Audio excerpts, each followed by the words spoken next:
Friday, September 18th, 2015, a 45-year-old man named Lattori Barman stumbled down a pitch-black street in a small village in central India. Lattori was stumbling because he was very, very drunk. He and his wife had spent most of the night together out at this local fair, and then at some point his wife had actually broken off and gone to her parents' house in another village, and then now he had finally decided he had had enough, he was extremely intoxicated, and he just wanted to get back home. And so as Lattori stumbled down this road, he could really only see maybe a foot in front of him, not only because he was so drunk, but also because the streets in his village did not have lights, and so it was totally dark. However, this wasn't unusual for Lattori. I mean, this is where he lived, but what did strike him as odd, he thought it was weird that there was a lot of people out on the road. He couldn't really see them, but he could definitely hear them. Like there was people sort of all over the place, and he also sort of in his intoxicated state saw some lights that maybe were vehicles sort of moving around. So there was more activity on this road than usual, but at the same time, like this is a main road and sometimes there's lots of people and cars on it, even late at night. So this didn't really strike him as odd enough to stop and investigate. He just kept on walking towards his house. But as he's walking through with all this commotion all around him, at some point he goes to step, but instead of his foot striking the ground again, there's nothing there.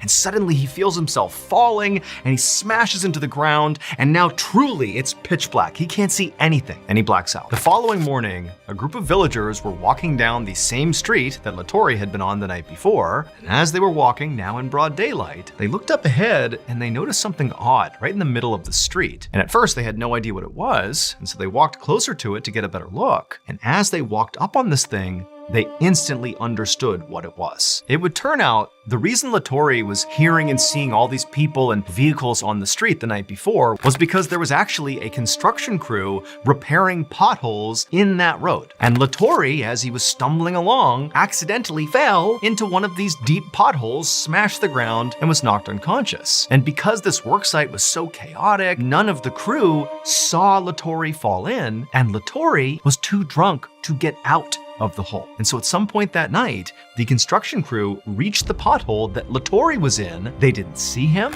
and they poured molten tar into the hole and then rolled over it with a roller, all with Lattori inside the hole. And so after they were done and moved on to the next pothole, Lattori in his final moments tried to pull himself out of this tar, but he only managed to get his hand up and out of the tar. And so the next day, the group of villagers that walked down the road, they saw Lattori's hand poking out of the ground. Lattori's body was removed from the street and he was given a proper burial. There were 2 construction workers who were ultimately arrested and charged with culpable homicide. As for Lattori's family, authorities would give them a compensation payment for Lattori's death,